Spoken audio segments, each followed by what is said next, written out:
اعوذ باللہ من الشیطان الرجیم بسم اللہ الرحمن الرحیم یا ایھا الذین آمنوا کتب علیکم الصیام کما کتب علی الذین من قبلکم لعلکم تتقون آمنت باللہ صدق اللہ مولانا العظیم وصدق رسولہ النبی الکریم الامین۔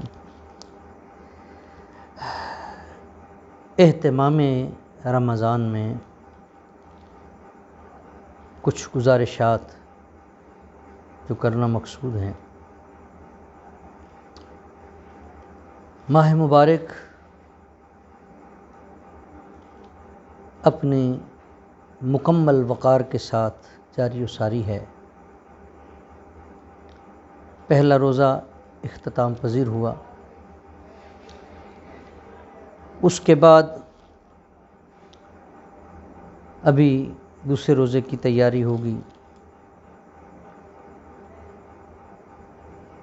یہ ہم پہ مشقت نہیں ہے، میرے مالک نے ہم پہ انعام کیا ہے۔ اگر آج میڈیکل سائنس کی طرف جائیں تو جو بندہ دن میں 8 سے 10 گھنٹے بھوکا پیاسا رہتا ہے، ہمارے اندر ایک کینسر سیلز ہوتے ہیں جو کھانے کے بعد پانی پینے سے یا مختلف وجوہات سے بڑھتے رہتے ہیں۔ روزے میں جب جسم ضرورت محسوس کرتا ہے تو جب اسے اور کچھ مہیا نہیں ہوتا تو وہ ان سیلز کو کھاتا ہے، جس سے جو بندہ روزہ رکھنے والا ہے اس کو کینسر ہونا جو ہے نا، وہ اس کے شک و شبہات اور اس کے جو عوارض ہیں وہ ختم ہو جاتے ہیں اور بندہ صحت مند ہو جاتا ہے۔ اس سے معدے کی، جگر کی اور آنت کی بھی سیزن اور اس امراض میں بھی فرق ہوتا ہے، صحت ہوتی ہے کہ جو معدے، جگر سے اور آنت سے تعلق رکھتے ہیں۔ روحانی اعتبار سے بھی وہ روح جو مختلف قسم کے گناہوں میں آلودہ ہو چکی ہوتی ہے، اس کو بھی جو ہے نا اللہ تبارک و تعالی صحت کا ایک ذریعہ عطا فرماتا ہے، جس کو روزہ کہا جاتا ہے۔ روزے کے بہت سارے اور بھی فوائد موجود ہیں، میرا موضوع آج کچھ اور ہے۔ پہلا روزہ گزرا،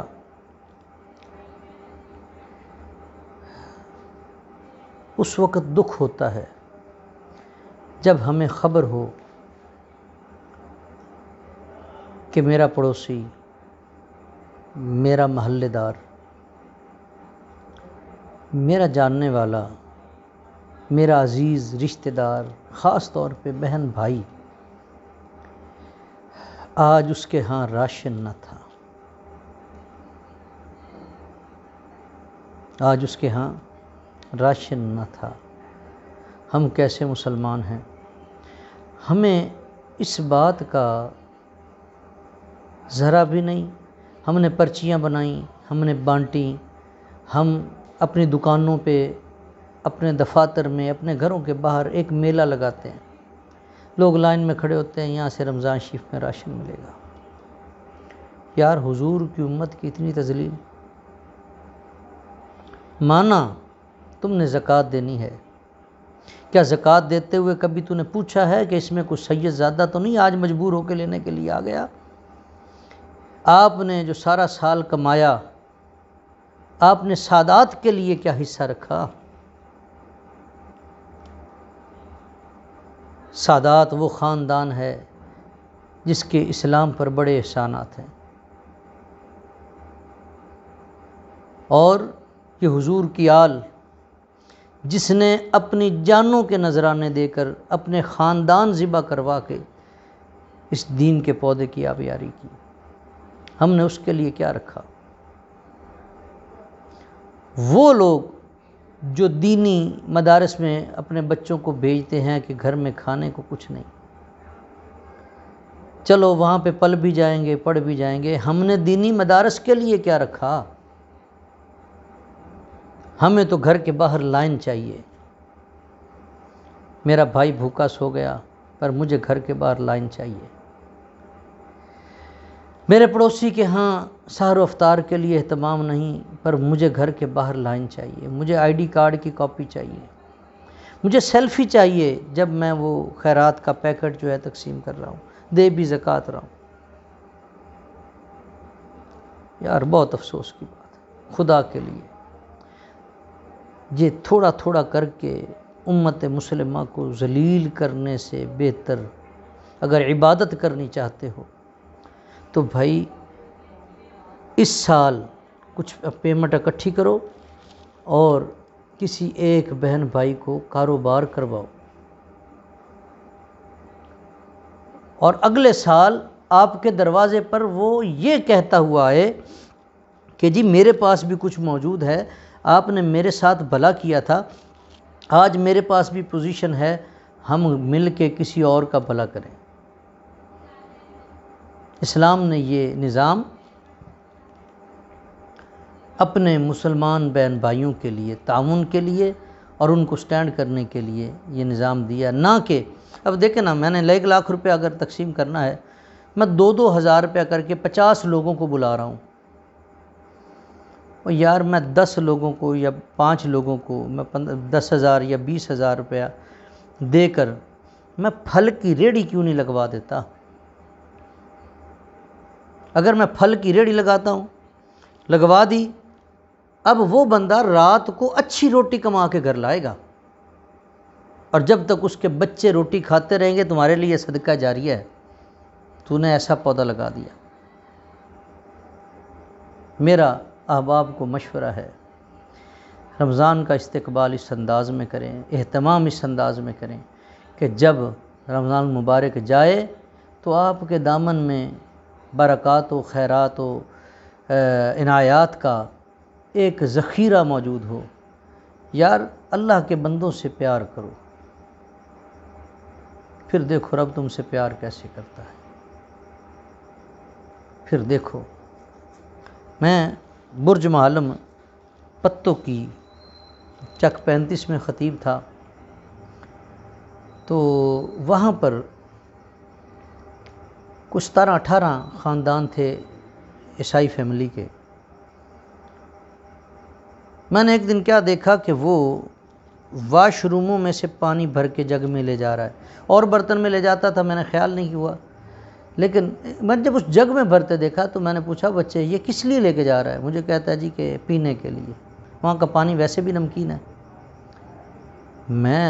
میرے ہوش اڑ گئے، میں نے کہا تو مسلمان نہیں انسان تو ہے نا، خبردار آج کے بعد آپ جتنے بھی گھر بیٹھے ہیں یہ مسجد میں آنا، یہ جو پہلی جوتیاں کی جگہ کے ساتھ جو پہلی ٹوٹی ہے یہ آپ لوگوں کی ہے، آپ نے پانی یہاں سے بھرنا ہے، واش روموں سے نہیں بھرنا۔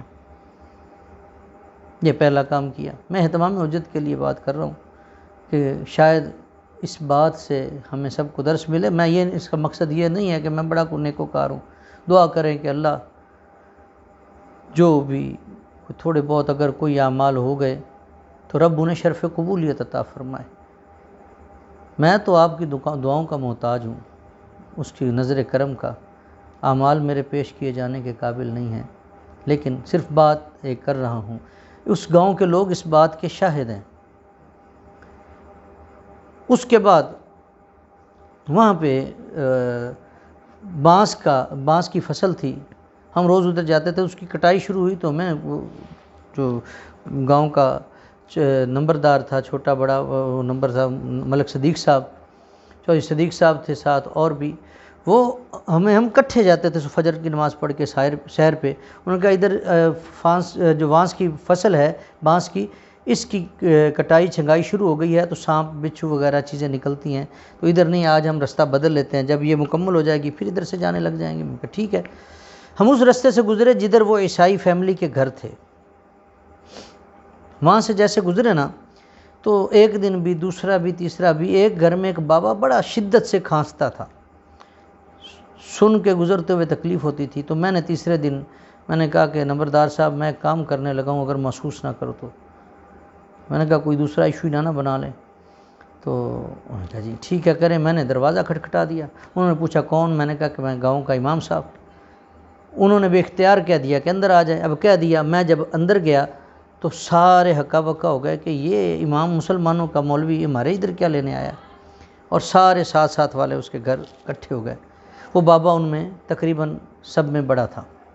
میں نے پوچھا بابا جی دوائی نہیں؟ انہوں نے کہا لی ہے دوائی بیٹے، لیکن میں نے کہا نہیں آپ دوائی نہیں لیتے۔ اندر سے بہو بولی گھر میں تو کھانے کو بھی کچھ نہیں، دوائی کے لیے کہاں سے ہوگا؟ میں نے پتوں کی میں ڈاکٹر شاہد ہے، سنی تحریک میں اس کا بڑا رول ہے، اور ڈاکٹر شاہد ہومیوپیتھک ڈاکٹر ہے، یہ ان کی مینار رضا مسجد والے بازار میں اس وقت اس کی شاپ ہوا کرتی تھی، قاری محمد حسین صاحب کا صاحبزادہ ہے۔ میں نے اس کی طرف چٹ لکھ کے بھیج دی کہ جی ان کا آپ نے فری آف کاسٹ علاج کرنا ہے، اگر نہ کر سکے مجھے بتا دینا۔ انہیں بھیجا آپ ان کے پاس جاؤ، حالانکہ وہ اس گاؤں میں رہ کے گئے تھے، جانتے تھے ان کو، لیکن جب پرچی گئی تو مسکرانے لگ گیا۔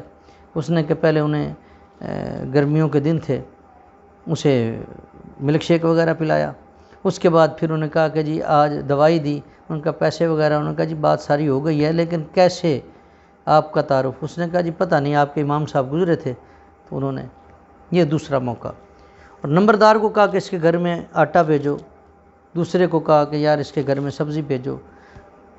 المختصر یہ کچھ یکے بعد دیگرے ایسے کو 2-4 واقعات اور ہوئے۔ ایک دن میں جمعے کے لیے ممبر شریف پہ بھی بیٹھا، خطبہ ہی شروع کیا تھا کہ باہر جوتیوں والی جگہ پہ شور اٹھا، اور انہوں نے کہا امام صاحب اونچی اونچی آواز میں سے۔ میں نے دیکھا 50-60 لوگ ہیں کو کھڑے ہیں تو آواز دے رہے ہیں، تو میں نے لوگوں کو آپ دروشی پڑھے میں بات سن کے آتا ہوں، دیکھ لیا کہ عیسائی ہیں۔ اب عیسائی ہیں تو ان کو اگر ہم یہ کہتے ہیں کہ جمعے کے بعد آنا یا کچھ پتہ نہیں کیا محسوس کریں گے، تو اب ہمارے دروازے پہ آئے ہیں، اللہ کے گھر آئے ہیں، تو اب ان کی بات سننی چاہیے۔ تو میں لوگوں کو اس طرف لگا کے، لیکن لوگ پھر بھی پیچھے اکٹھے ہو گئے۔ میں گیا پوچھا، میں نے کہا بابا جی خیر ہے، آج کیسے آئے؟ کوئی مسئلہ، کوئی پریشانی، کوئی تکلیف؟ اس نے مجھ سے ایک ہی سوال کیا، جمعے کا دن تھا، اس نے کہا کہ جو تم نے میرے ساتھ کیا یا ہمارے ساتھ کیا، کیا یہ اسلام ہے؟ میں نے اسے کہا کہ یہ تو کچھ بھی نہیں، اسلام تو بہت عظیم دوسرا بہت عظیم ہے، اسلام تو بہت بڑا ہے، اسلام کا دامن بہت وسیع ہے، جو میں نے آپ کے ساتھ کیا ہے یہ تو اس کی جھلک ہے، ابھی تو جو حضور کی سنتیں ہیں، جو اسلام کا شعار ہے، جو اسلام کا طریقہ ہے، ابھی تو میں پورا آپ کے ساتھ اس طرح چلا ہی نہیں۔ اس نے کہا اگر یہ اسلام ہے نا، تو پھر میں، میرے بیٹے، میری بیٹیاں اور ان کی اولادیں، ہم سارے اکٹھے ہو کے آئے ہیں، اگر یہ اسلام ہے تو ہمیں کلمہ پڑھاؤ، اپنے نبی کا غلام بنا دو۔ میں نے وہاں پہ ان سب کو کلمہ شریف پڑھایا، اسلام قبول کروایا، اور وہ پتوں کی میں یہ بہت مشہور واقعہ ہے، یہ سن 2000 کی بات ہے، یہ سن 2000 کی یہ بات ہے۔ تو عزیزان گرامی قدر، میں نے کیا کیا؟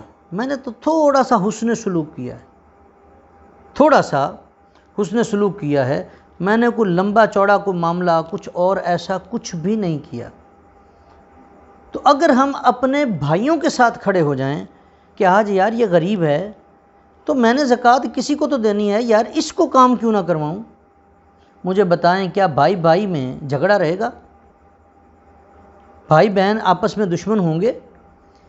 کیا عزیز و اقارب میں چاچا ماموں تایا ہم ان کو کھو بیٹھیں گے؟ ایسا قطعاً نہیں ہے۔ محلے داروں میں کیا پیار محبت نہیں بڑھے گا؟ بالکل بڑھے گا۔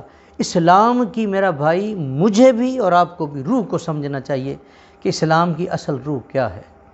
میرا آج کا پیغام ہے کہ اس ماہ مبارک میں باقی بھی خیرات کرو، یتیموں کا حق بعد میں ہے، مسکینوں کا حق بعد میں ہے۔ فرمایا وَبِالْوَالِدَيْنِ إِحْسَانًا وَبِذِي الْقُرْبَىٰ وَالْيَتَامَىٰ وَالْمَسَاكِينِ، سب سے پہلے والدین کے ساتھ حسن سلوک کا حکم ہے، لیکن والدین کو زکوٰۃ نہیں لگتی۔ ہم نے اپنی کمائی میں والدین کے لیے کیا رکھا ہے؟ ہم ان کے ساتھ کیا حسن سلوک کرتے ہیں؟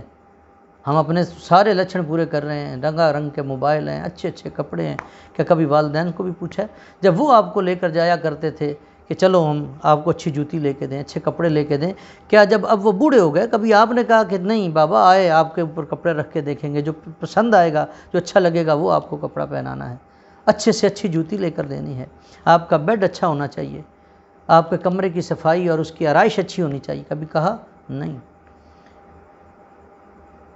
وَبِذِی الْقُرْبَى، اور وہ جو آپ کے قریبی ہیں۔ آج بہن کو اگر ماں باپ کچھ نہ کچھ دے دیں تو بھائی کو برداشت نہیں ہوتا۔ آج ایک بھائی کو اگر کسی وقت مشکل وقت میں والدین نے کچھ دیا کہ بیٹے تو کام کر لے، ان کی اپنی کمائی تھی، دوسرے بھائی اس کے اوپر بل کھا رہے ہوتے ہیں کہ لو جی سانوں کیوں نہیں دیتا گیا۔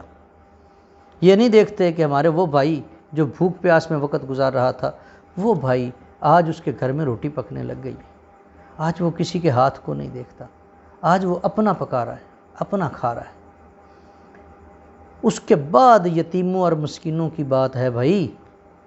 ہم کہتے ہیں جی فلانے یتیم نے جی انہوں نے جا کے دینا ہے، وہ بیوہ ہے جی، بیوہ کی خدمت کرنے کے لیے تو رہ گیا۔